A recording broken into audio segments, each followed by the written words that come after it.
এমন কাণ্ড অনেকবারই করেছেন অভিযুক্ত। বিবেক কান্তি নামে ওই ব্যক্তির বিরুদ্ধে খুব চালাচ্ছে পুলিশ। প্রতারণার নতুন চেহারা ধর্ম পুলিশ রঙ্গন নিয়োগ গড়িয়াহাটের বাসিন্দা এই ব্যক্তি ক্যাটারিংয়ের ব্যবসা।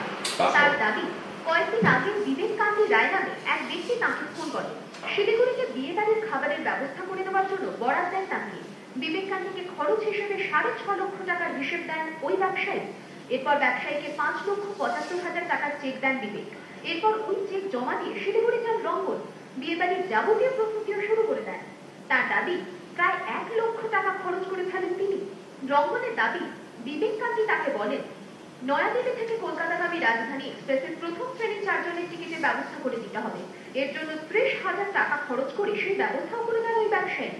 কিন্তু এরপরই ওই ব্যবসায়ীর মাথায় হাত বাউন্স করেছে।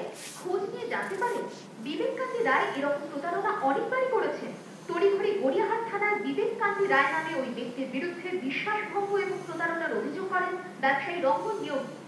উনি এর আগে একজন বিখ্যাত আই স্পেশালিস্টে টাকা মেরে দিয়েছেন 7 লাখ টাকার মতো, এবং ক্লাস 7 বলে একটা ট্রাভেল এজেন্সির কাছে 43 লাখ টাকা ফ্রড করেছেন।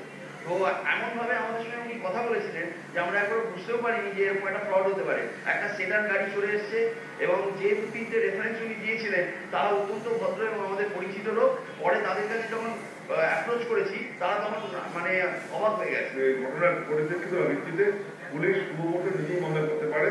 মামলা basis of the complaint received by the police, যেটা রঙ্গনবাবু যে অভিযোগটা করেছেন তার উপরেই এফআইআর দায়ের করে মামলা রুজু করতে পারেন, না হলে করতে পারেন পরবর্তীকালে। অভিযোগ পেয়ে তদন্ত শুরু করেছে পুলিশ। তবে বিবেক কান্তি রায় নামে ওই ব্যক্তি এখনো অধরা। পুলিশ জানতে পেরেছে বিবেক কান্তি এরকম কাণ্ড অনেকবার করেছেন।